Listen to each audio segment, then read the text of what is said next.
had this strong image of a chocolate bar in my head. I went out for a walk and I was thinking to myself, I don't want chocolate. And then this image just started shouting in my head again. I was thinking, I don't want chocolate. And all I could get was this image shouting in my head. And I thought, I'm going to give in. I'm going to go and buy a chocolate bar. I went home. My wife said to me, great, you got the message then. And that's happened a lot. It seems very strange in a way. Electromagnetically, we're all connected in some way. And you can actually go beyond your mind. How true that is, I don't know. But it's certainly, as an electronics engineer, that's what I studied in, the science of that sounds quite plausible to me.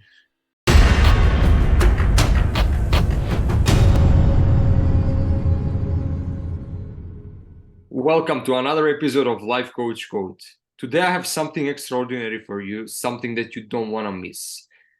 This November we are organizing a summit. It's called the Superhuman Summit. It's from 11th till 14th of November. It's a 4-day transformational journey. Each day we are focusing on one of the 4 fundamental pillars of a human being: the spirit, the mind, the body, and the heart. And in each day we're going to try to help you understand the hidden superpower that's within each of these 4 fundamental pillars. There will be over 25 coaches and experts, workshops, panel discussions, networking opportunities, and a lot of free gifts that each of the coaches will give to you. The most extraordinary thing about this whole event is that all of this value you get for the price that's less than what you would have paid for one meal. So only the coaches themselves, they charge far more than $1,000 just to work with them and to get this information they're going to share on the summit itself. So it's over $30,000 of value that you're going to get for the price that's less than what you would pay for one meal. It's ridiculous. So I want to urge you, if you want to transform yourself into a superhuman, if you want to discover your 4 hidden superpowers, go to the link in the description, get your tickets, or go to lifecoachcode.com/superhuman summit and you can get your tickets there. This is an unmissable event, an opportunity that people that I would have killed for if somebody was organizing, and I will really feel sorry if I didn't take this opportunity, if I didn't grab this 4-day pass so I can experience the transformation that these coaches will provide.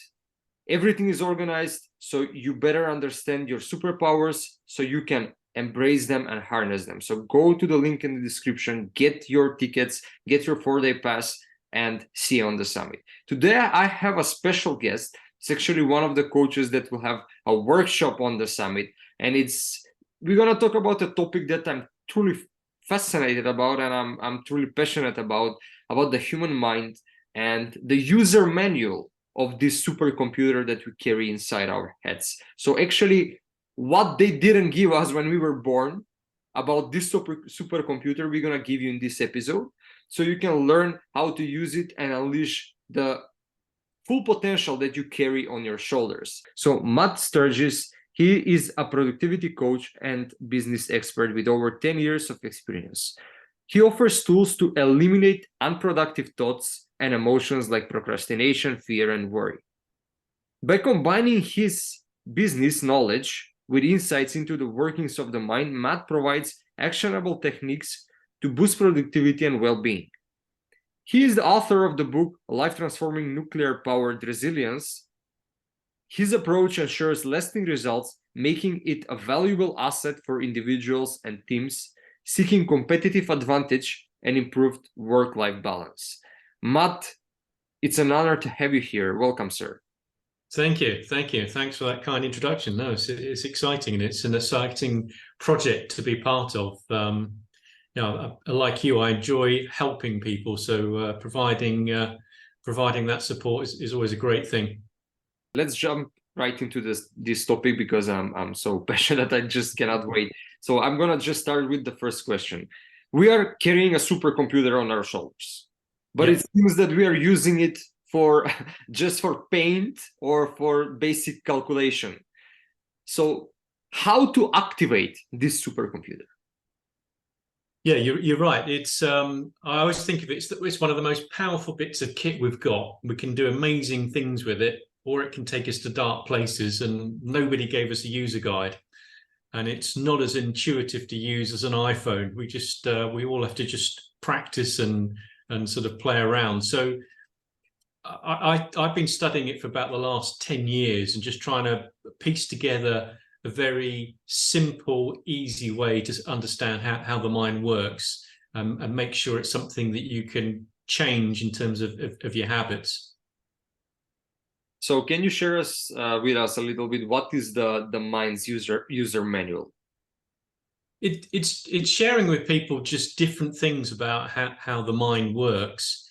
So, for example, our mind, the ancient part of the mind, very much works with images and emotion. So we have to be very careful what we share with it. So if I said to you, don't think about a pink elephant, you've got no choice now but to bring an image of a pink elephant to mind, and that's all you can think about. So if you think of it in the context of children, if you say to them they're in a park, don't walk on the grass, you've just given them an image of the grass in their mind. So that's why they go and walk on it. So quite often in life, the things we're avoiding, we think about. So we're thinking about things that we're worried are going to happen, things that we don't want to happen. So we create that image in our mind because we're thinking about the things we're trying to avoid. Our mind is wonderful. It's a supercomputer, but the ancient part of it just takes whatever you give it and says, fine, if you want disaster, if that's the direction you want to go in, and that's the picture you're giving me, I'll help you make it happen. So you can actually use that another way around. So you can actually trick your mind. So if you have difficulty thinking of positive thoughts, if I said to you, don't think of a really happy thought, you've got no choice but to start thinking about it now. So it's about using the mind, knowing what it's doing, and using sort of techniques like that. And the word don't means you immediately have to create a picture of what it is you don't want to think about, in this case, a happy thought. Think is a command word, so you haven't got much choice but to obey it. And the fact that you've told yourself, don't think about a happy thought, it means there must be happy thoughts. So there's sort of 3 tricks rolled into it. So it's very simple, but when you start to realize that, it makes a big difference. That's so true. We are thinking, for example, even if you have a goal and you want to achieve the goal, we are thinking about all the things that we don't want on our way there. We shouldn't do this, we shouldn't do this. Oh, I'm worrying if this happens. So we are always putting these images in our mind that are negative. And how is this actually affecting us? How is affecting our productivity, our motivation, our performance? Well, it's giving you a target to work on. So whatever images you give to your mind, the ancient part of it just says, okay, that's clearly what you want because you've just given me that image. So it will start working on how can I make that happen for you. So if you think of it in a slightly different way, say you're in a football game and you're at the penalty spot and you're thinking about scoring the penalty, you've got 2 choices. You either have an image of the ball going in the back of the net, or you worry about missing the penalty and you've got an image of sort of missing the goal. So if you're giving yourself the image of missing the goal, that's what your mind's going to start working on and help you achieve. So there's a particularly powerful part of the mind called the reticular activating system, which is right in the base of the brain towards the neck. And it's effectively a filter system. So it takes information from 4 of your senses. It doesn't include smell because that goes straight into the memory system. But it takes information from the other 4 senses and filters. So, for example, if you're in a crowded room, someone calls out your name, Dejan, Matt, you instantly hear it amongst all that noise because your reticular activating system obviously is programmed to look out for your name. So in the same way, if you give your mind an image, the reticular activating system says, okay, anything new information that comes in with the senses that might be useful to make this picture come true, I'm going to look out for, and I'm going to send you that information because all the other stuff clearly isn't important to you. And I'm also going to have a little look in all your old memories and how to do things, and see if I can help you achieve that goal.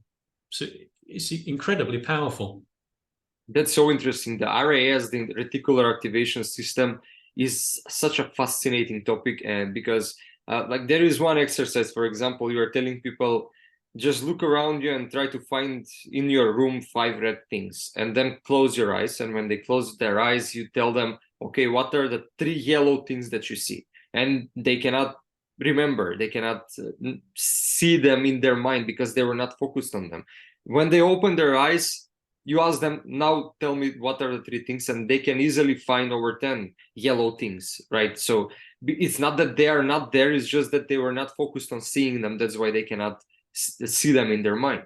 And reality, as we know, is a vast pool of information and data. So our minds cannot process all of this data. They need to process only what's the most important for us and in the current circumstance and context. So for our survival and also for what we try to achieve. So it will, as you say, block everything else that's irrelevant and unimportant, but it doesn't mean that those things are not there. So this is probably why some people, you know, there is a saying in the spiritual world, like shifting realities or all these things. It's because I believe when you are changing what your RAS is focusing on, you're literally changing the information you're perceiving from the world around you. Therefore, you are reshaping your reality. Would you agree with this? Yeah, absolutely. One thing I talk about is, I call it the belief cycle. So if you have a belief that something positive is going to happen, your reticular activating system then goes to look for evidence that you're correct, filters all that evidence, gives it to you, and you think, oh, I thought so. Just like I thought, everything's going to be positive, everything's going to work out fine. That reinforces your belief that everything's going to be okay, and then actually strengthens the reticular activating system. I'm drawing a little circle because that's the way I do it, as a little belief circle. So you end up reinforcing what you believe. Equally, if you think, oh, this will never work, it's all going to go wrong, your reticular activating system say, fine, if that's what you want, I'll go and find evidence to prove you correct. Oh, there's one. Look, there's an example. It's gone wrong for that person. Probably the same thing's going to happen for you. Oh, there's another one from your past. Remember when that happened? So it's such a powerful thing, but it's that it starts with that awareness. So I've got a framework I call ACE. And the first part of that is awareness, is being aware of what's happening in your mind and where you're focusing those thoughts. The next part is choice. So it's choosing what you focus on or choosing how you respond. So the last bit, E, is embedding it as a new habit. So that becomes your new sort of normal way of doing things. But it's about having that awareness, because as you probably appreciate, most of what our beliefs, our values, our principles come from up to the age of about 7. Because the conscious part of the mind, the rational reasoning bit that says, I'm not sure about this, is this a good idea? That doesn't really develop or start developing properly until you're about 7. So before then, your mind's like a sponge, soaking up everything it sees and hears, and it's going straight into the unconscious part of the mind that doesn't challenge things. It just accepts that's the way life is. So for example, in a business situation, you'll quite often get a circumstance where people find it difficult to make a phone call to a stranger they've never met before. It's a natural thing. But in just about every culture in the world, as a child, you're taught don't speak to strangers. It's dangerous. So that programming is in your head. And now as an adult, you're thinking, hang on, but I need to phone strangers to make a sales call, or if I go to a networking event, I've got to talk to strangers. But that ancient part of the program is thinking, oh, be careful. Strangers, ooh, scary. So that's just a very practical example. It's so interesting. We often think that we are so much aware of our choices, that we are as objective as possible, that we are deciding based on rationale. But we have no idea how much of our choices are affected by subconscious programs, by biases, by all these programs basically that our mind designed and evolved to have, just so it can manage itself into this vast pool of information and survive. One of them, for example, like biases, are this, it's called, don't want to miss the word, I wrote it here, bounded rationality. Like, people have limited cognitive resources and often make decisions that are good enough rather than optional. Just because we are, when we are mentally tired, we will make the decision that's just good enough, not the optimal decision, be it with risk taking or calculation or whatever it is.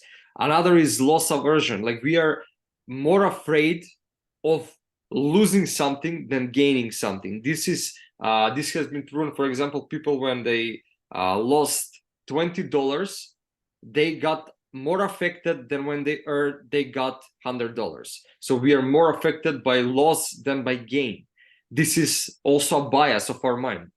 Another is the confirmation bias, the most famous one everybody knows. You will always, as you say, the beliefs will reaffirm themselves because you're only looking for information that is reaffirming your beliefs. So if somebody is trying to tell you something that's contradicting your beliefs, you will either have a strong reaction towards it to negate it, or you will just simply not perceive it. Another is the hyperbolic discounting. The individuals often undervalue future rewards or costs, preferring immediate gratification. So this is key.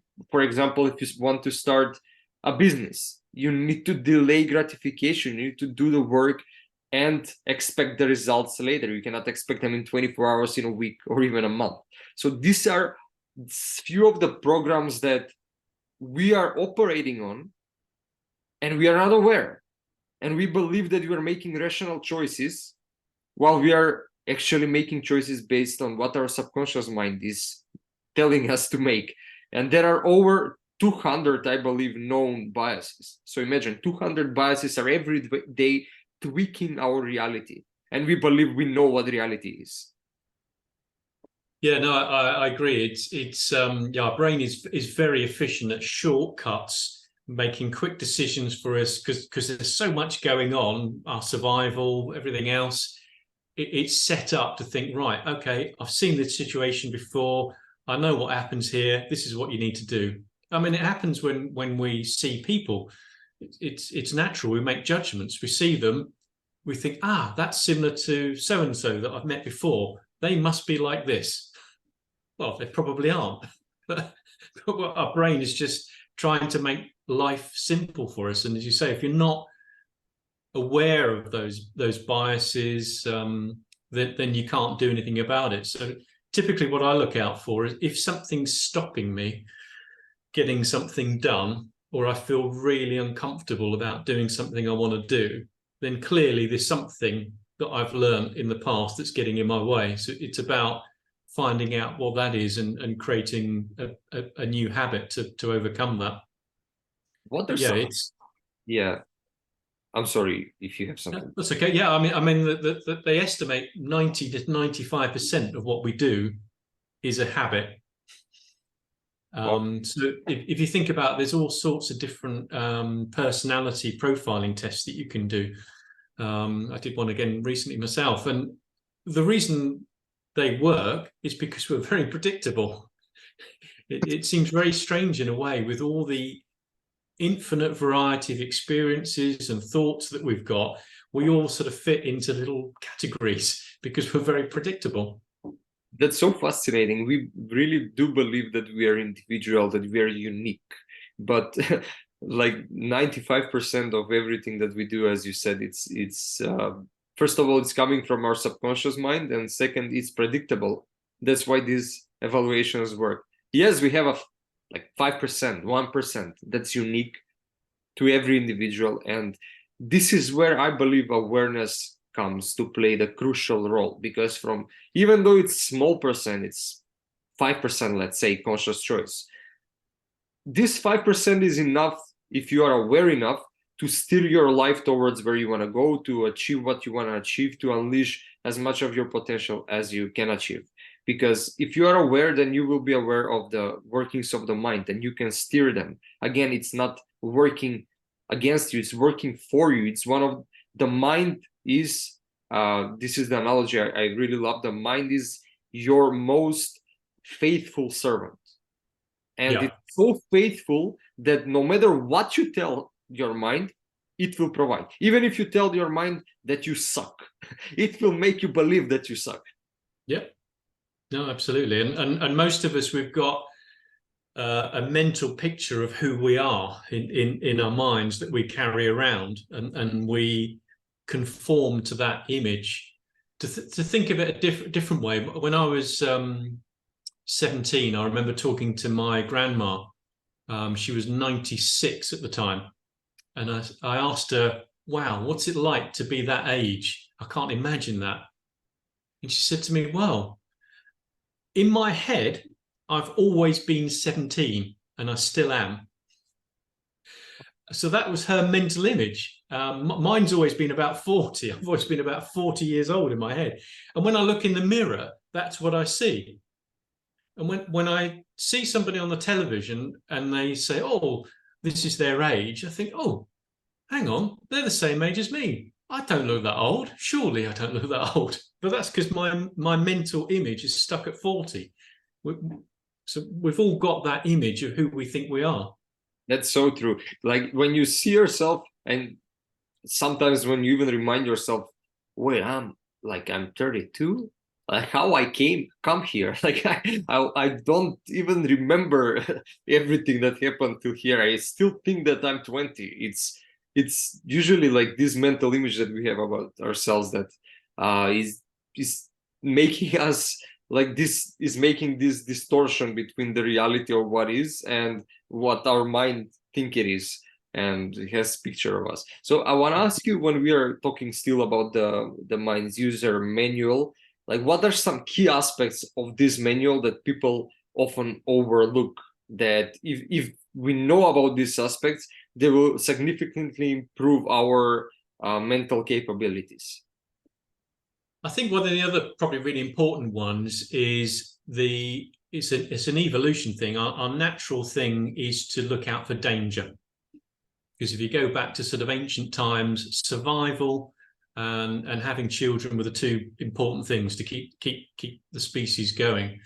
So we've got an over dominance still about looking out for danger. And fortunately for most of us, and sadly not for some in the world, real physical danger is less of a threat. So our mind interprets other things that are happening in the world to us as danger, and we need to be careful and keep away from it. I think the best analogy I heard for that was negative thoughts are like Velcro, and positive thoughts are like Teflon. I think it was Dr. Rick Hansen spoke about that way. So that we're primed to notice negativity quicker, we'll store it for longer, and we'll refer back to last time it happened. So we need to work a bit harder to think about positivity. And the other aspect of that is, I certainly remember many years ago, my dear wife is fantastic at having a positive outlook on life. And I just thought, you're just being unrealistic. Stuff happens, and you're just avoiding it.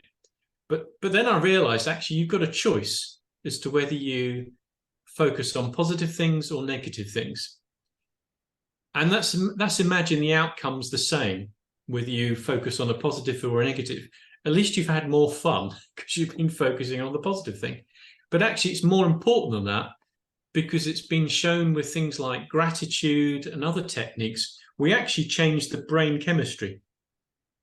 And they've actually shown now with brain scans that things like the amygdala, which is the sort of trigger point for our fear, flight and fight system, actually reduces in size if we think more positive thoughts more often and show gratitude. So it can have a massive effect on how quickly we respond to things that worry us. And if we're not spending so much time worrying about things, we're going to be far more productive, And also when you worry about things, the blood flow goes into different places. So your rational part of the brain gets less blood. The part that also is very creative gets less blood. It promotes the idea of going back to memories when you last had this problem. And your IQ drops by, they say, about 10 to 15 points when you're worried and stressed. So it has a massive impact on us. Whoa, that's massive. 10 to 15 points. Yeah. I don't know about you, but I can't afford to lose that much. Definitely. Like, so some people, when they worry, they literally become idiots. Yeah. And I remember that as a young engineer, I knew it intuitively, but I didn't know the science. I had a production line that had stopped working and it needed to be fixed. And if I didn't fix it, our end customer, Ford Motor Company, would probably charge us £100,000 a minute if we stopped their line. And I remember laughing and joking with various people and trying to fix this problem. And my boss at the time came along and sort of looked at me and thought, he said, "What are you doing?" I said, "I'm fixing the line." No. What are you doing? "Ah, you're referring to me laughing and joking, are you?" "Yeah." I said, "It's a simple choice, Steve. Would you like me to fix this problem in about 45 minutes or 3 hours?" He said, "Well, 45 minutes. I said, "Fine. Let me laugh and joke. While I'm laughing and joking, I'll come up with a solution. I'll be very creative. If you want me to sit here in despair, worry about it, and think about the consequences, it'll take me about 3 hours." And he just sort of looked at me and thought, "Okay," and wandered off. So I knew that instinctually. It's only as I've got older I found out about the science behind that, and how the fight and flight system works. So it makes a huge difference to what we're capable of doing creatively, how we feel, and obviously it also has an effect on our body as well, because it suppresses the immune system when you get stressed. So that's why a lot of people quite often get sick and ill. So it has a massive effect on your body. So gratitude is really important, more so than I ever realized. My dad was just naturally good at being grateful for things. I've had to teach myself. So I share quite a few of those practical ways of doing that. That's so powerful. And that you mentioned humor.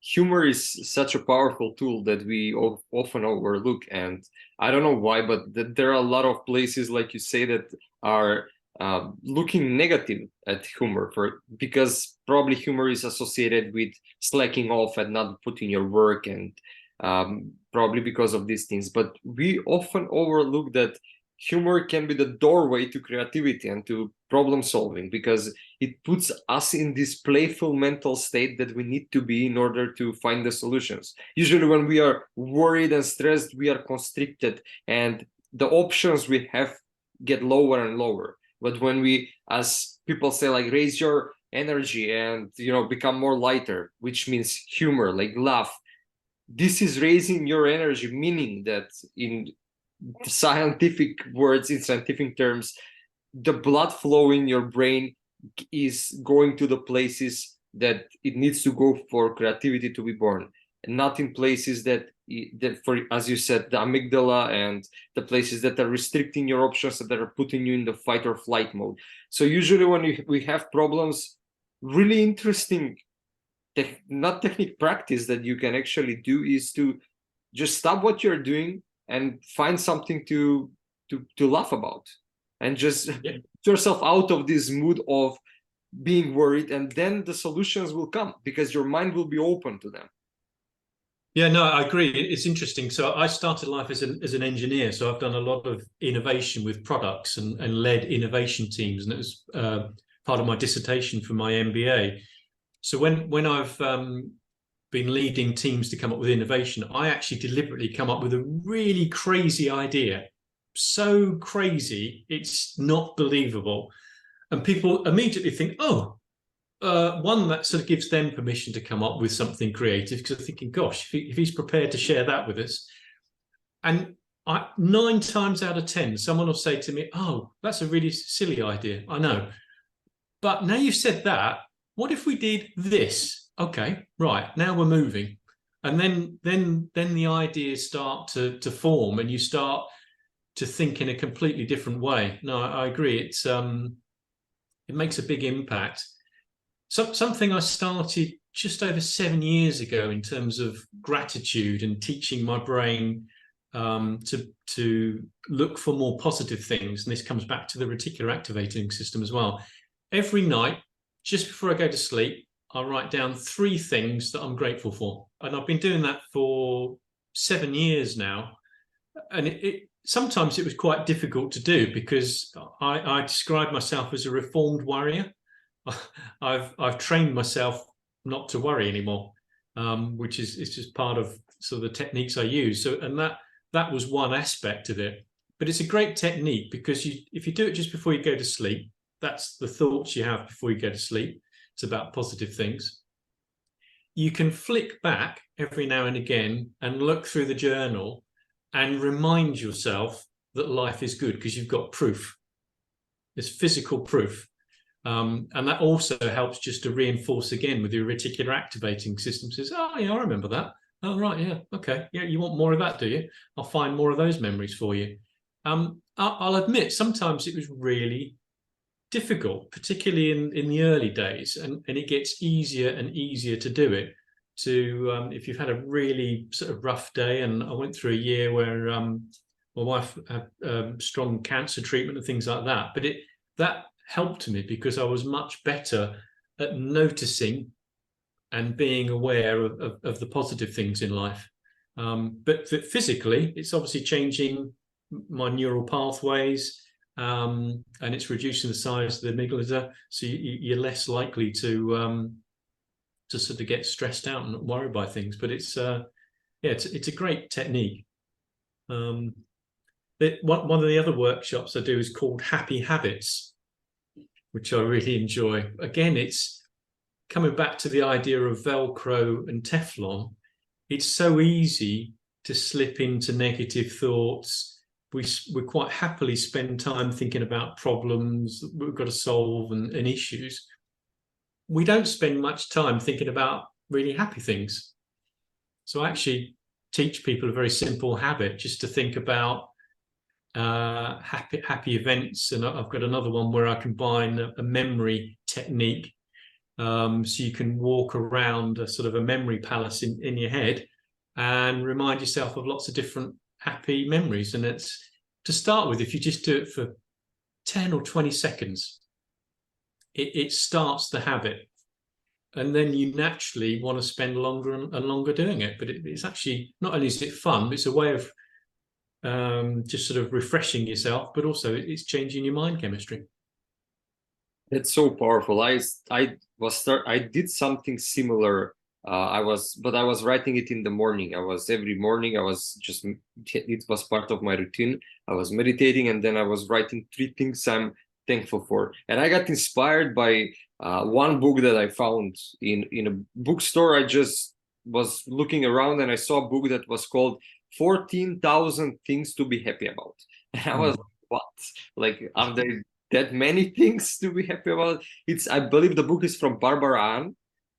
Sorry if I'm wrong. Like, you can find the book, I think, on Amazon too.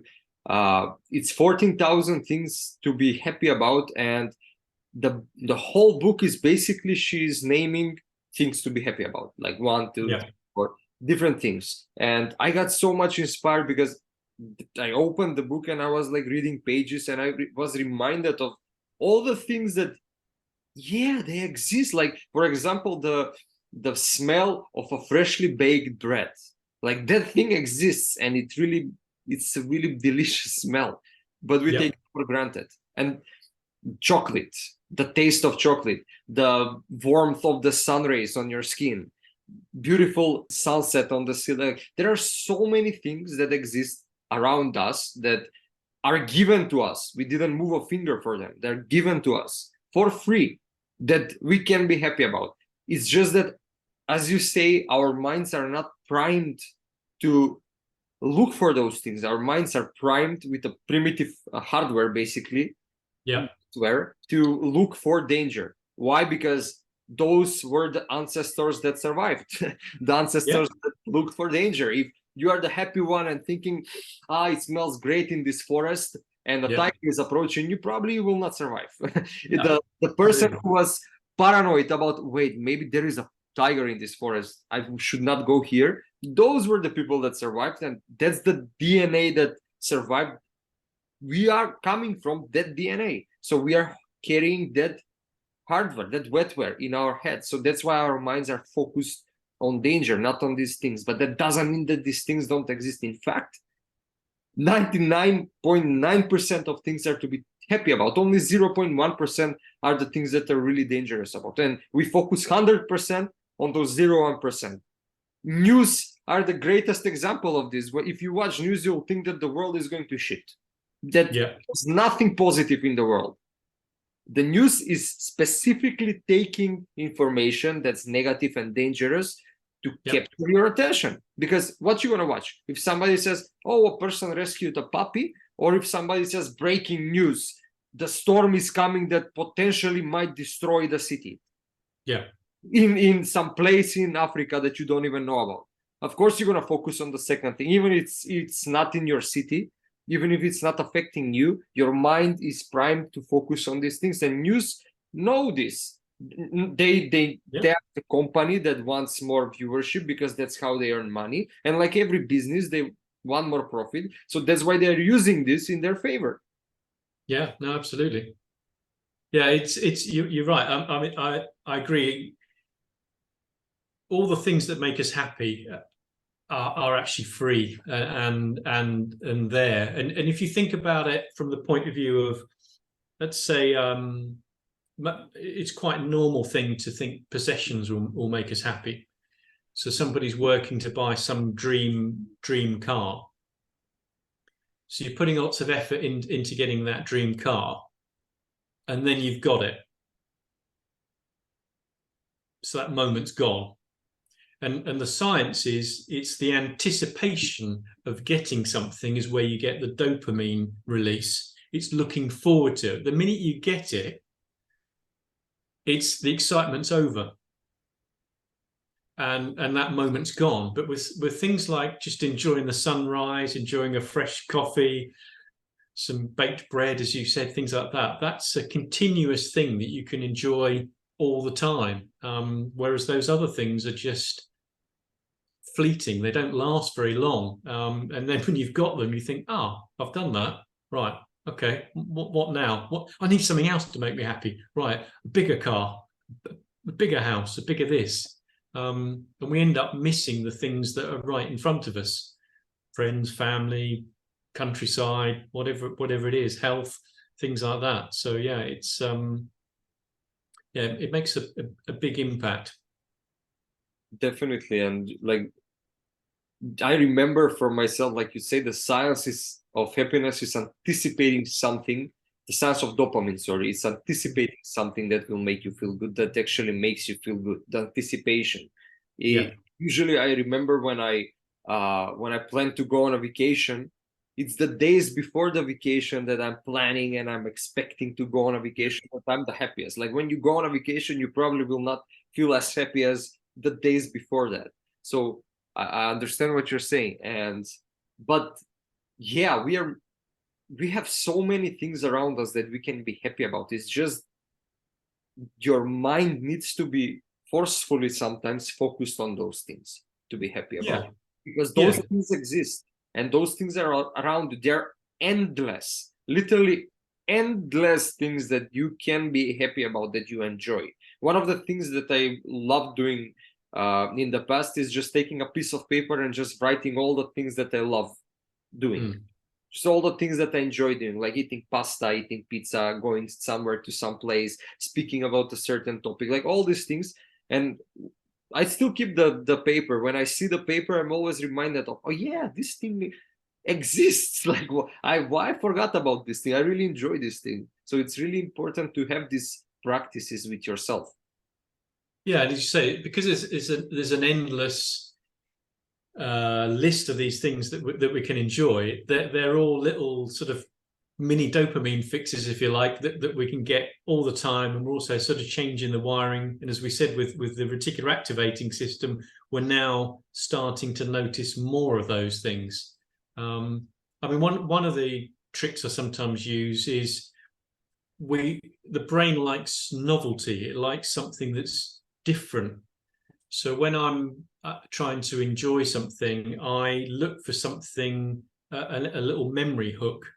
So I don't know if I look at a flower, I'll look at some of the leaves and think, that shape reminds me of something or other from the past. I don't know, a toy I had as a child or something like that. So when you actually sort of start to really look at something and enjoy it, or there's a fragrance that you remember and you think, I remember that. That smelled like the soap we had when we were kids, when we went on holiday or something like that. It's so if you sometimes look for that little hook, but it's also a way of helping you spend more time thinking about that thing that makes you happy, rather than tripping off into, I've got a problem coming up, I better think about that now. It's about training your brain, I guess. Yeah. So when it comes to the brain and the mind, like when it comes to our potential, what are some untapped resources that we are not using that we can use? I think one it's not directly related to the mind, but I think it's quite an interesting one to use, is communication with people is always important, and how we relate to people makes a big difference. So one of the things I often share is we tend to use one of three ways of understanding the world. We're either very visual people, I'm one of them. We're either very kinesthetic, so touch, feel, or we're very audible. So if I give you some examples, and we give clues about this. So if I said to you, I see what you mean, that really paints a big picture in my head. That's telling you I see the world, and I'm using the word deliberately, see, visually. If I say to you, I've got a really bad feeling about this, or my gut instinct is not, something's not quite right, or this doesn't feel right, that's telling me I'm a very kinesthetic type person. Feelings are important to me. And if I say to you, that rings a bell, I'd really like to tune into that. It's telling you that I'm using the language of audio. So this is one very simple thing I sort of share with people, is listen to people's language. If they're using a different system to you, maybe just nudge yours and adjust yours in a different direction, and you'll be amazed at the conversations you then start to have with people. You'll start to get that better connection. So it's very useful, particularly if there's someone it's difficult for you to have a good relationship with. Just try that, and it's a very good way of just changing the dynamics. So that's interesting. I believe personally I'm kinesthetic person, from examples that you said, because I usually base my choices on intuition and gut feeling. And something doesn't feel good, it's usually that's the first priority of what I base my choices on. So I think I fall into that group. Yeah, it can be. I mean, the other aspect of that, which is quite interesting. So if there's sort of three evolutions of the brain, and the two oldest ones, the way they communicate is with images and emotion. So the most ancient part of the brain, it tends to be with images, and the sort of second generation of the brain tends to be emotion, because that's the one when we started to learn a bit more about looking after our children and nurturing them and things like that. So sometimes gut feel is actually the older part of your brain trying to send you a message. So a great example of that is if you do quizzes at all, competitions, on even watching a quiz on the television. If you have a gut instinct, you know what the answer is, but you can't rationally think, I don't think, my gut's telling me. It's probably because you've heard the answer to this question in the past. It's stored way back in your mind. The ancient part of your mind's going, I found it. Here it is. Here it is. But the only way it can communicate to you is with gut instinct. So it's shouting at you if it's like a multi-choice. It's B. It's B. Press B. That's so interesting. Do you believe that everything that we are perceiving is stored in our subconscious mind? Yeah, I do, and there's a lot of science that backs that up as well. Yeah, everything is stored there, but a bit like a computer. Some of it goes into deep storage because it says, well, you haven't used this for a long time, so it's clearly not. I'm going to bury that a lot deeper. Other things, a bit like a computer, the random access memory, RAM. So it's there because you're using it all the time. You're always referencing it. So yeah, when you again, if you give yourself an image of something, a problem you want to solve, some famous scientists have said they've done this before they go to sleep. They think about a thing they want to solve. Some of you even write it down, put it under their pillow. Their mind will start sifting through all those memories and thoughts, the lectures they've sat through in the past, books they've read. And sometimes in the morning, that's why the phrase, I'll sleep on it, is true, because the answer, something will just pop into your head. You think, oh, actually, I think that might help. That's useful. I don't know where that came from. Well, it came from here, without a doubt. I mean, there are some people that believe, and I've got an open mind about it, that electromagnetically we're all connected in some way, and you can actually go beyond your mind. How true that is, I don't know, but it's certainly, as an electronics engineer, that's what I've studied in.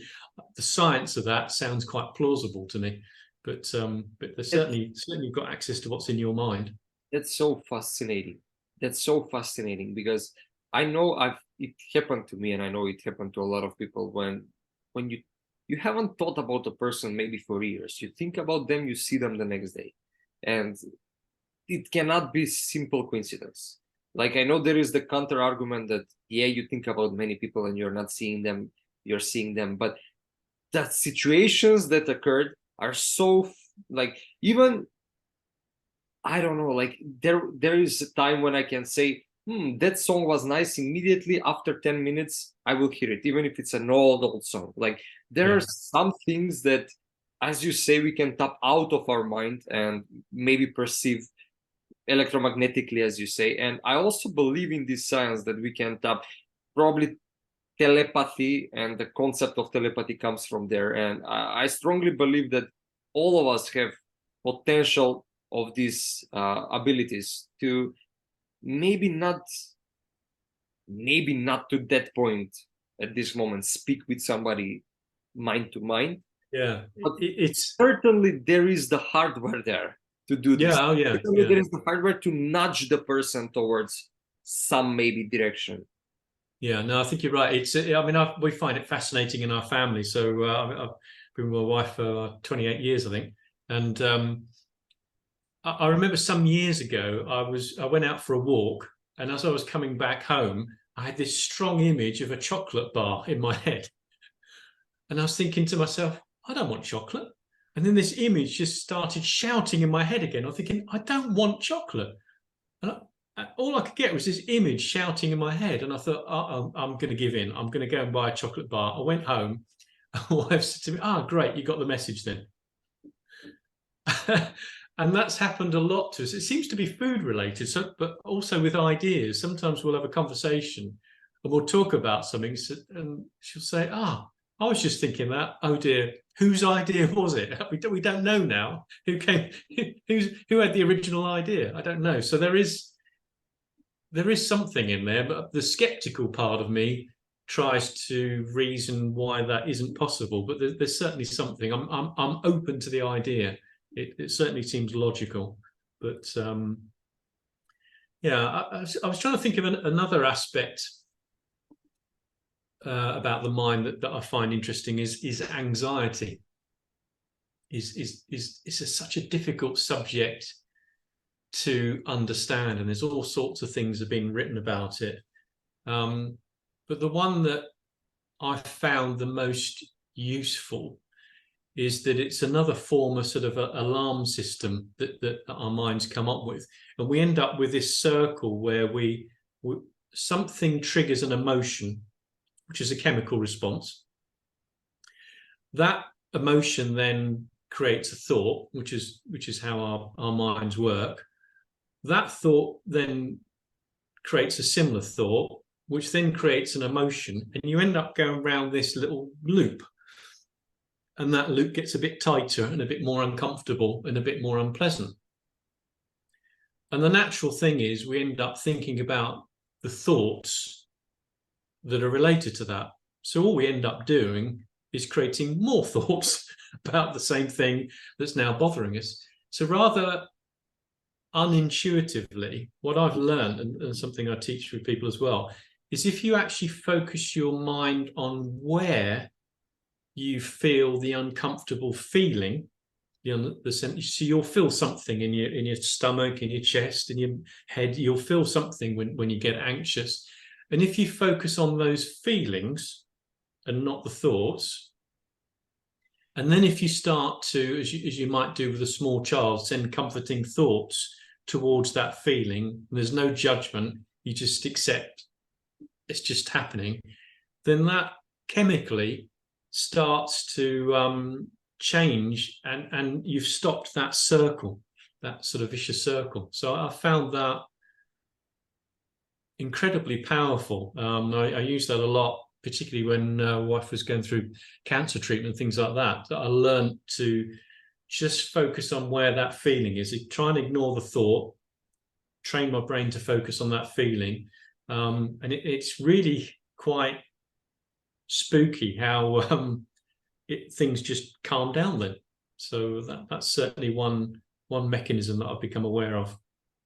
Yeah, and do you believe, like, how do you actually distinguish between anxiety and gut feeling? Because I know the feelings, the sensations that you get are very similar. Like you get some anxiety and you're feeling it probably here in your belly, like to the bottom part, like you feel the anxiety. But then when you get the gut feeling, you also, it's similar place, it's a similar sensation. And I found it hard for me to distinguish between a real gut feeling and just anxiety induced by thinking thoughts that are negative. Yeah, I think they're very similar mechanisms chemically, but I think that the distinguishing factor for me personally and other people I've spoken to is lots of times with anxiety, we're not sure why we're being anxious. Whereas when you're worried about something, you can normally pinpoint, I'm worried about a meeting that's coming up, or I'm worried about money, or I'm worried about something else. With anxiety, it's like somebody set the alarm bell off and then they've run away. And this thing's triggering, and you're not sure why you're anxious. You're thinking, well, I don't think, and it's quite normal that people get anxious when they're in a relatively happy place and okay. Something probably buried deep in our minds has triggered something, an association that thing that we've just experienced or seen is not good for you, and it's triggered something off. I often think of it in my mind, rightly or wrongly, it's about worrying almost. It's and you're not sure why, and that's the other reason why focusing on the feelings is so powerful, because you don't have to work out why you're feeling like this. In fact, it's good to not challenge why, just accept it's perfectly normal. And actually, that's the starting point. It is perfectly normal, and everybody else has anxiety at some point. Some have it regularly, some have it occasionally, but it's quite normal, and that's a starting point of the first level of relief, I think. And then the second one is just focusing on where you feel the feelings and just focus on those. But yeah, it's I've read a lot about anxiety, and there's no definitive answer, I don't think, yet as to exactly what it is chemically. What I found that helps me, for example, when I feel anxious, is knowledge. I always find that knowledge just demolishes the anxiety. For example, you need to go somewhere and you feel anxious about going. So I will just get as much knowledge as I can about the place, about what I'm going to do there, what's going to happen there. Like just to put yourself more into the place of control, that removes anxiety. And I started to realize that anxiety comes when we are faced with things that we don't have control over. So yes, the natural response is anxiety.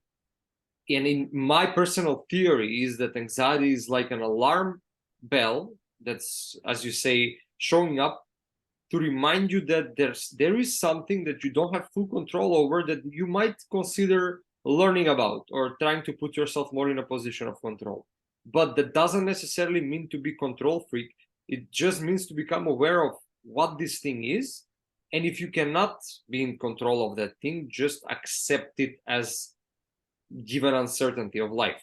So this I found to help me a lot, just to embrace, as you say, the feeling, but also embrace the essential uncertainty of life, that nobody can change, that things are not as certain as our minds want them to be. There is a lot of uncertainty and variables we cannot control. So Yeah. also another thing about anxiety is the modern lifestyle. I believe also that anxiety shows up when you are not living up to your full potential. For example, you wake up, grab your phone, you're sedentary, you don't have a purpose, you're not working on something, you're some part of your body. I believe Jordan Peterson also touches upon this, that some part of your body knows that you are not living as good as you can live. You're not living with the potential that you know you have. Some part of your body knows this and is trying to signal you. So you feel anxiety about anything because you cannot pinpoint it, because it's the way you live. So what are your thoughts on this? Yeah, I think there's one of the causes for that, I think, can be comparison. Comparing ourselves to other people. And that can be a cause of anxiety, because it can be, but I don't know, they're the same age as me, they're successful, why aren't I? Or whatever the comparison is. And I think that is comparison is unhelpful, because you should, in my opinion, never compare yourself to anyone else, because they've had completely different experiences in life. They're on a different journey. They're on a different stage. The best person to compare yourself against is yourself. And that's a really good habit to get into. So compare yourself to you being at your best, doing a particular activity it is. So I don't know if it's problem solving, or I don't know, you're filming a video. Remember when you were really good at doing that. Compare yourself to that and measuring your progress. And I think that can make a big difference, because I think comparison to other people can be quite sort of damaging. But I was thinking about one of the other things you said about dealing with anxiety when you get into facts, which I think is the science behind that is you're now starting to use the rational part of your modern brain, evolutionary speaking. So you're using the practical, rational reasoning one, whereas the two ancient brains are a little bit more, if I'm feeling anxious, I'm going to go for it. Whereas the reasoning brain, which is logical, likes facts, things like that. So you're actually pushing your mind to use that part of the brain. And you've reminded me of a really simple technique that can help with fear, which I came across by accident when our daughter was really young. So she, like a lot of kids, for whatever reason, I don't know why, other kids teach them to be frightened of spiders. So we never harm any creatures in the house. So whenever there's a spider in the house, Dad gets called, and so I have to go and scoop this spider up in my hand and gently put them outside. So I remember one day, I don't know, she must have been about 4 or something like that, and she said, "Oh, Dad, spider." I said, "Okay." So I came along, and before I scooped it up, I said, "What do you think that spider's name might be if he had a name?" And she sort of looked at me in the normal dad way, thinking, "Oh, he's Dad again, being a bit strange." And then she sort of thought about it and said, "Fred. I think he might be called Fred." "Okay, so let's call him Fred." "Oh, right, okay." So then we just started talking to Fred. And I said, "How do you feel about him now? How do you feel about Fred?" "Well, actually, he's all right. He's not very scary." "It's okay. Would you like to pick him up?" Okay." And she did. Now, it fascinated me. I just sort of did this instinctually. And the science behind it is quite simple. You've got this scary monster, the spider, that you've been taught is scary. So your brains go, oh, danger, warning, warning, all that sort of stuff. You've now rationalized it and given it a name. So it's now not so scary, but you're also using the modern part of your mind, the rational thinking, because putting a name to something is a rational thing to do. So you've actually gone from using the back of your mind, the one that's where all the fears and stuff can really escalate, to the front of your mind, and suddenly it's a spider called Fred. It's not a big scary thing. So actually, if you can do that with any fear that you've got. If you give it a name, and quite often it's a good idea to give it something that's amusing, maybe slightly humorous, a little bit funny, and you've changed the content, you've relabeled it. You've given it a different label, and now it's not the thing that it was. And the rational part of your brain can take control and say, yeah, it's a spider. I don't know what you're worried about. Because we all know rationally, spiders are not going to bite us. Well, a few will in a few parts of the world, but where I'm from, they're not going to. But so yeah, but that's a really simple technique and really quite powerful. That's so powerful, and it often seems that the things we are suffering from are actually the images that our mind makes, not the actual thing. Yeah, Like you say, the spider, we have a monster in our mind, like of the spider, of what the spider is, this scary thing. And the more the more this thing we don't know what it does, the more it's not defined, the scarier yeah, it is, the more unknown it is, the more it's like in the shadow. And it's like this with everything. Whatever you're afraid of, high chances are that you haven't defined clearly what you are even afraid of. There is just some type of shadow, shade around the thing you are afraid of, and you don't even want to touch there, and you are just trying to escape it there. But as you say, if you go there and just label it, maybe you put some humorous label, or just make it seem more friendly and human-like, and something approachable. Let's say you are afraid of heights, or you're afraid of driving fast. I mean, you shouldn't drive fast, but let's say that's your fear. yeah, You're afraid of speaking in public. Whatever it is, the thing you're afraid of probably is not really defined. You are not afraid of speaking public. You are afraid of all these shadows that you are projecting on this thing. When you are doing, you are afraid of how you're gonna feel, what they're gonna say, what if you come up and you choke, what if you cannot speak, what you're gonna do. There is so much uncertainty around this subject, you don't even want to go there, and that's the fear.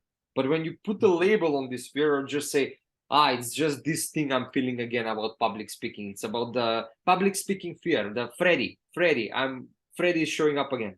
So just by putting this label, as you say, on the fear itself, it's reducing how much this fear is going to affect you. So this is so powerful that you mentioned this technique, actually. And that's using the brain skill, because it does label things. As we said earlier, it labels people. When you see someone, you think, they look like so and so that I've seen before. That's the label I've attached.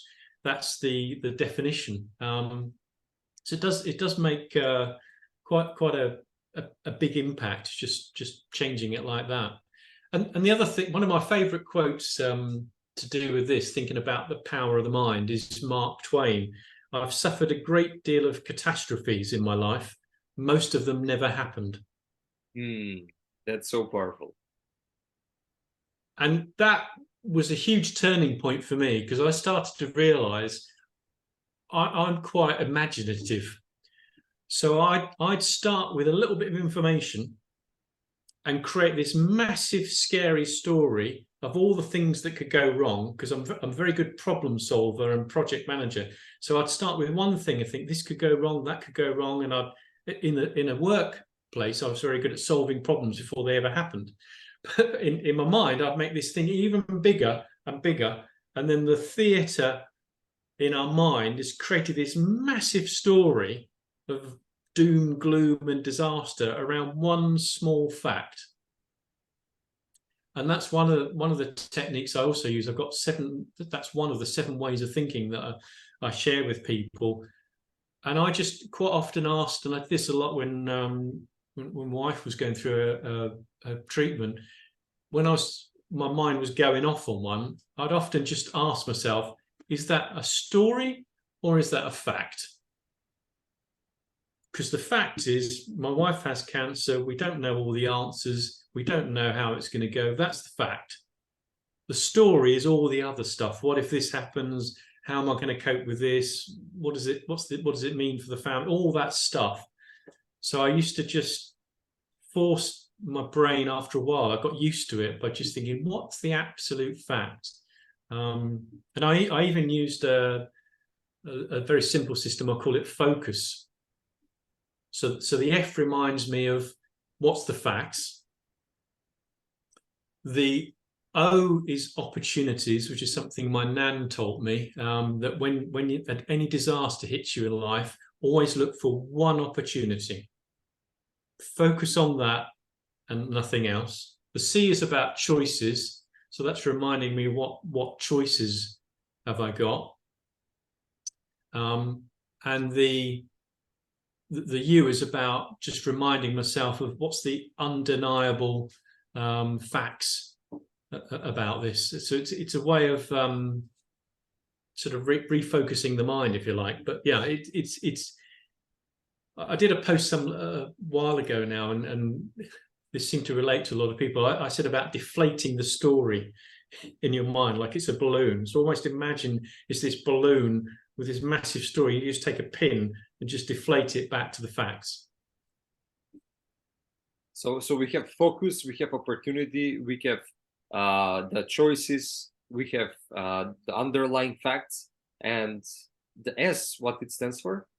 And the S is steps forward. So it's just reminding you of what one step can you take just to move forward. So whatever is troubling you at that particular moment. And again, if you just focus on just that one step, it's a lot easier than trying to think, oh, I've got so much to do.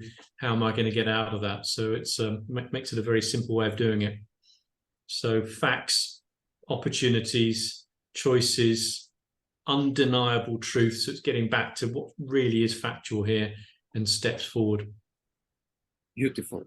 I want to ask you, what is the most remarkable thing about the mind?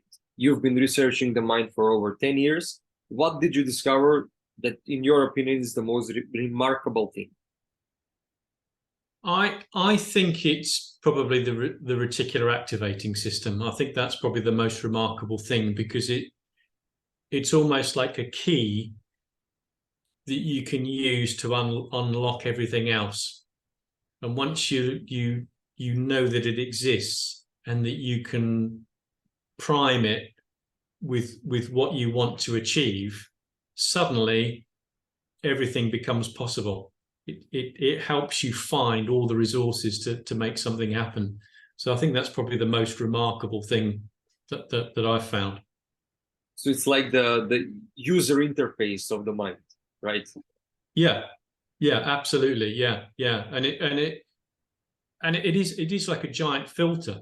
So and when you realize that, as long as you put the right image to it and an emotion to tell it what you really want, not what you're trying to avoid, what you actually want, it becomes very, very powerful. And it explains a lot of things, why if you're always worried about things, why you just keep noticing them all the time.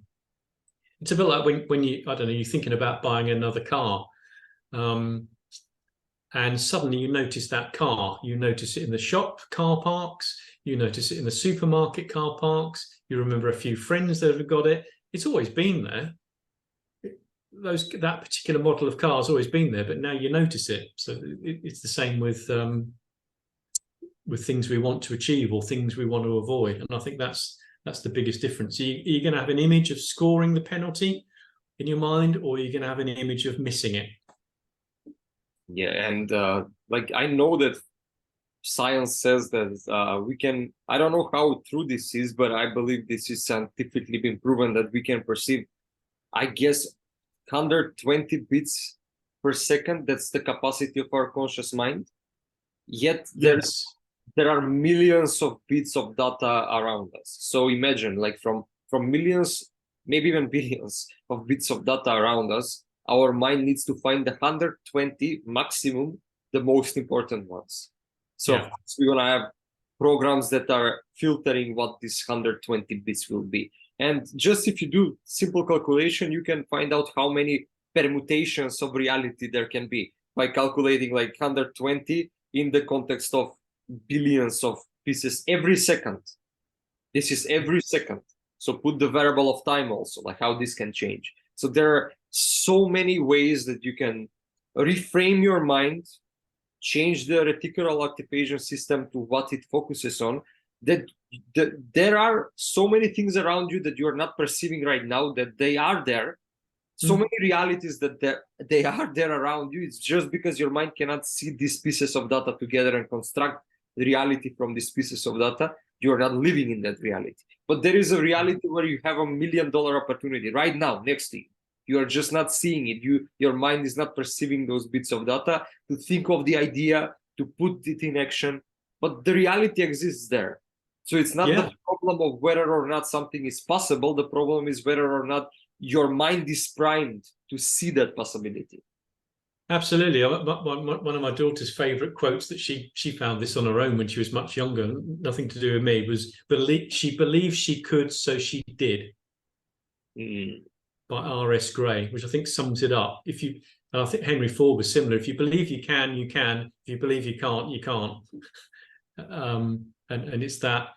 And I think the other thing is probably relating to what you said. The conscious mind, as you say, has a limited capacity, and they believe we can probably hold about 7 ± 2 thoughts in our head, but we can only actually do one thing at a time. It's a myth that we can multitask. We can multiplex, which is different, jumping from one thing to another, but we can't actually do 2 or 3 things at the same time in our conscious mind. But our unconscious mind, the ancients parts, has got thousands of habits all running to keep you breathing, to keep you thinking, to keep you driving on the road, whatever it is. So the more habits that you choose to have, that you put into your mind, that lead you in the direction that you want, that also I think is a huge revelation. And it's making sure you've sort of gone through some of those habits that I don't want that one. That one's no good to me. This I'm going to adopt this new habit. That's the one I want. Yeah, I totally agree. Multitasking doesn't work. Like, you must focus, and you must focus on one thing, and that's how you put the full potential of your mind into this thing. If you multitask, you are just cutting the process, like canceling the process of what your mind is trying to do, opening another one. Then in the middle, you're canceling that, opening another one, and it's not just the activity itself is not fulfilling itself, so it brings the results. So you must focus. And when we talk about this, what is your opinion on deep work? There is a lot of talk about this in the entrepreneurial space, about sitting and giving yourself time limit of doing a certain work and being without distractions while you do this work. Yeah, I think it's got a lot of value, because if there's a lot of science that say if you keep switching between similar tasks, it sort of takes you maybe 5-10 minutes to get your brain going again. But if you switch between different tasks, context switching they often call it, it takes you at least 20 minutes just to get your mind back in. So I think there's a lot of value in actually in deep work. I call it being in the zone, when you just focused and that's what you're thinking about, and then you're creating more thoughts about this thing you're trying to do, and things just sort of happen. And quite often, even if you set yourself 20 minutes, you might end up spending longer, because you think, I'm still in the zone, I'm going to carry on for a bit longer because I'm enjoying this. Are there any ingredients to make this flow state for ourselves? Yeah, I think eliminating distractions. So things like lots of paperwork on your desk, maybe lots of things open on your laptop, and just reminding yourself, this is what I'm going to focus about. Stick your phone somewhere else. Just sort of eliminate all those distractions, I think makes a big difference. but also making sure it's something you're interested in doing and you want to do. So if it's something that maybe you've been asked to do by somebody else but doesn't interest you, find an angle that makes it interesting, something that you can relate to it. So it's a bit like relabeling it again in your mind. So now it's become something more attractive that I want to do rather than this task that somebody else has told me to do. It's easier to do things that you want to do. But when you're asked to do some deep work by, I don't know, a boss or something like that, it's trying to relabel it in a way that you think, actually, this is quite good. So, for example, it might be, I find this task normally quite boring, but you know what? If I could really master this, this will help me get the next big job that I want to get. So avoid distractions, put yourself in the workplace, focus on one thing, and make yourself the thing that you are doing is interesting. Make it you make it that you want to learn about it or you just want to master it. Yeah, no, absolutely. And I mean, a really powerful way of doing it is if you do things like this, and that's something I've done, is if you write down what you think your purpose in life is, and you can relate it to that, then that's really powerful. So mine, I've got a long way to go, is I want to receive 10 emails every day from different people that have told me you've changed my life in a positive way. That's my aim. And I've deliberately set something quite high. So I won't get to the situation where I've done it and think, oh, I've got 10 a day now. Maybe I should set it to 15. It's quite a challenge to get there. But if you can relate to something, to a true purpose, something that really is important to you, that is a huge driving force, because you're just going to want to naturally do it. A lot of people struggle with procrastination. What is your, are there some practices you can share with us on how to stop procrastination? I think one of the issues with procrastination, it comes back to one of the discussions we had before about that image you have of yourself in your head, who you are. So, for example, let's say you want to start running to get fit. If you've got an image in your mind that you're unfit, you're unhealthy, you're overweight, that doesn't fit with the idea of you going out and exercising, because you think, well, what's the point? You know, I'm so far from my goal. And there's a disconnect. So it's not going to help you in terms of motivation. So I think it's about trying to create an image in your mind of where you want to be, and you're more likely to move towards that. So I to give you an example of that, I'm relatively lucky. Most of my life I've been quite slim, but for a period I did start to put on a bit of weight, and I thought, I'm not used to that. I don't like that.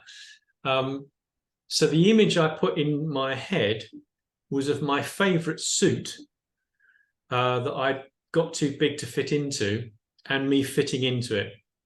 So I kept putting that image in my head, and I did actually then start running. And that was about 9 years ago. I'm still running now. So, but I had to create the image in my head of where I wanted to be. And that, for me, stops the procrastination, because now I'm thinking, okay, that's where I'm heading. That's what's possible. That's who I want to be. So I think it's what, you know, how you think about that sort of image. I think that's a big part of procrastination. But also very simple things. Make it really easy to do. So, I mean, the happy habits thing that I teach, ultimately I get people to think about 4 things that make them happy for 5 minutes each. That's 20 minutes. That sounds like that's a long time. So to start with, 5 seconds, one thing, 5 seconds. Establish the habit. That's the important thing. Establish the habit. Once you start the habit, it's a little bit difficult. So if taking the running analogy, don't say to yourself, I'm going to run for a mile or a kilometer if you've not run for a long time and that's not your thing. Just say, I'm going to walk for 2 minutes. That's it. Make it so easy to do. And I'm also going to put my shoes for running and all my things by the front door. the day before, so they're there. I'm eliminating one of the excuses for not doing it, and I'm just going to walk for a couple of minutes. And if the next day, if it's only a minute, fine. At least I got out. And gradually just increase it and increase it. I did that some years ago with push-ups. I thought I could do with doing some push-ups, but I set myself the target of doing 2 push-ups to start with. Unless you're really struggling physically, most people can do that. And gradually I sort of build it up to, I don't know, I think it was 50. So yeah, make it simple, because otherwise it's this thing in your head. Oh, I'm going to go running 5 miles. Oh God, 5 miles. God, that's a long way. Oh no, I'll just stay where I am. Okay, so we shared a lot of things about the mind. We basically wrote the user manual, so to say, but it's just few pages of what the actual manual is, because the mind is the most powerful tool that we have, and there is a lot to say about it. So I just want to ask you, can you give us a glimpse of what your workshop will be on the Superhuman Summit? Yeah, I mean, some of the things we've covered already, but it's trying to give those insights in terms of how our mind works, but always wrapping it up in that framework of being aware of what's actually happening in the mind, the A of ACE, choosing a different response or a different way of doing things, and embedding that as a new habit. So I share a very simple way of creating a mental habit, so that becomes your new normal. But it's sharing those ideas about, don't think about being happy. Those little tricks to sort of help you master your mind, really, and enable you to do what you want to do, and empower you to do those things. And with things like gratitude to change the brain chemistry, so it just becomes a much better place. I'm super excited. I'm especially excited for your workshop because I have passion for everything that's about the mind, psychology, and especially about tricks of the mind, like how you can use the mind, certain tricks you can use to unleash more of its endless potential. So for the end, I'm going to share with you and with the audience a technique that I'm using.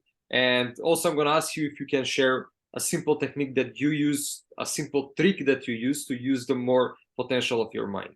So few years ago, interesting phenomena started happening with, like, I started experiencing, and it was all of a sudden there will be a memory in my mind.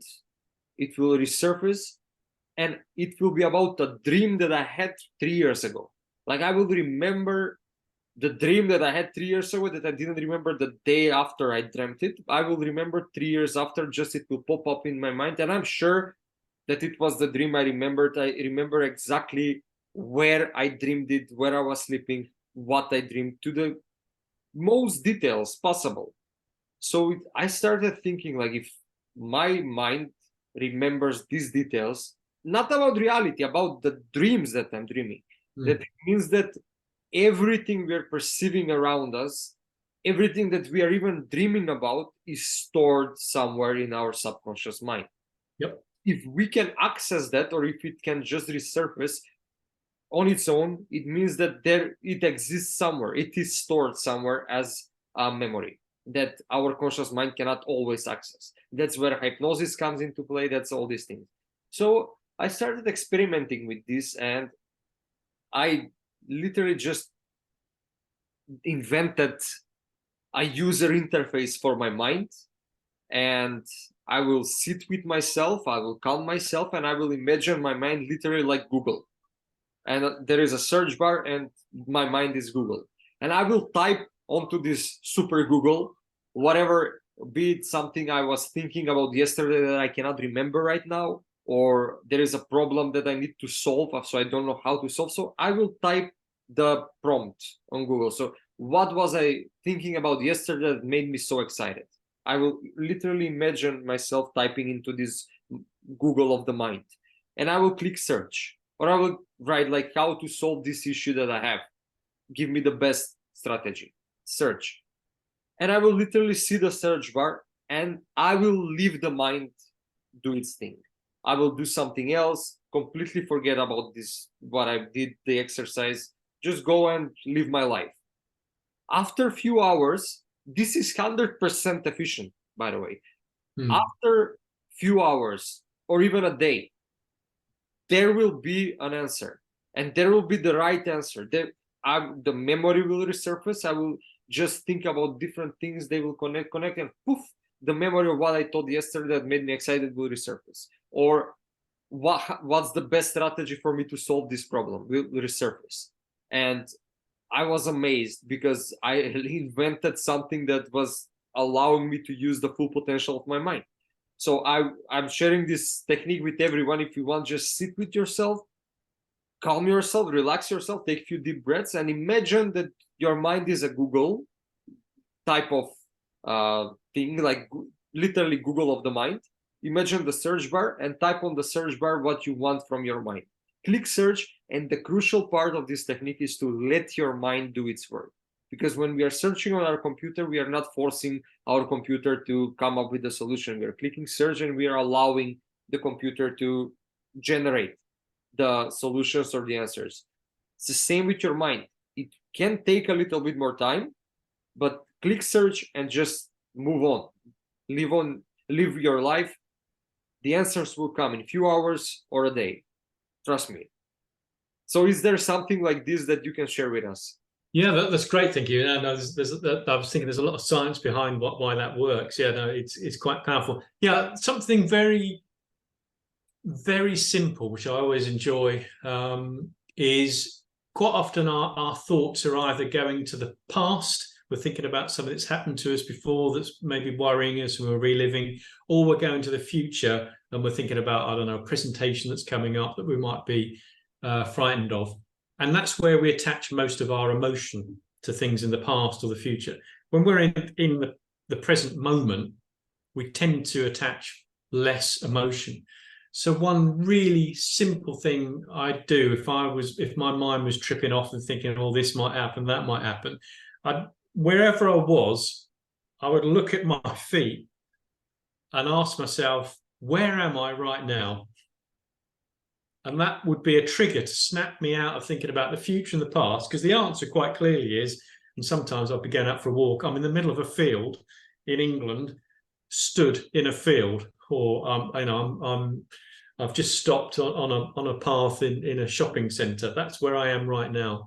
And then the next question I'd ask myself is, do I have a problem right now? Do I have a problem right now? Because that worry, that fear is normally, say, future or past based. And I think, actually, no, at the moment, I'm stood here and nothing's attacking me. I'm fine. So that's just a really simple way of snapping your mind out of unpleasant thoughts in the past or the future. And just, it's so simple, it's ridiculous, but that's always the best things that work that way. That's so powerful, Matt. Thank you so much. Thank you for being part of this podcast. For the end, where can people find you if somebody wants to reach out to you and work with you? Sure. So I post every day on LinkedIn, and I've got a free weekly newsletter called Saturday Solace. So if you go to my LinkedIn page, you can find that there, or on my website, which is Mind Locksmith. So all the details are on there as well. So it shares all the things that I do. Take a look, and if something interests people and they want any coaching or any workshops and things like that, then just send me a DM and let's have a chat. Perfect. Thank you so much. We're going to put all the links in the description. And again, everything that we talked about today is just a glimpse of what the real superpower of your mind is. So if you want to discover it, come to the Superhuman Summit. There is a whole day dedicated to the mind. It's the second day, 12th of November. And on this day, we will have over 6 talks. We will have 3 workshops that will help you uncover the secret superpower of the mind, help you embody it, and learn how to harness it. Everything today we talked about is just a tiny glimpse. It's a hint that's telling you what the real superpower is. So if you want to grab your tickets, go to the link in the description. or go to lifecoachcode.com/superhuman summit and get your 4-day pass. Along these 4 days, you will uncover 4 incredible superpowers that are hidden within each of the 4 fundamental pillars: the spirit, the mind, the body, and the heart. And along this journey, you will transform into a superhuman. To be honest, this opportunity is so ridiculous not to take, because the value is over the roof. Like, just one coach to work with will charge you more than $1,000. And you're getting over 25 coaches, over 12 workshops, panels, a lot of free gifts, all of it, $30,000 worth of content and transformation. You're getting it for less than the price of what you would pay for one meal. So value over the roof, the price is under the floor. If you don't have time, everything is gonna be filmed and recorded, so you can get, after the event finishes, recordings of everything and PDFs and all the material. So there is literally no reason not to grab this opportunity, because it's something that's not happening every day. It's not happening ever at all, because it's so, you don't understand how insane it is to bring all these people together and to bring you all of this for such value. So I will not hesitate. I don't want you to miss on this opportunity. So go to the link in the description, get your tickets, or go to lifecoachcode.com/superhuman summit and grab your 4-day pass there. Again, lifecoachcode.com/superhuman summit and grab your tickets there. See you inside. Thank you, Matt, again, for being part of this podcast. Thank you so much for being part of the summit. And I can't wait for the summit itself. That'll be great. Looking forward to it myself. Thank you. Thank you so much, and see you in the next episode.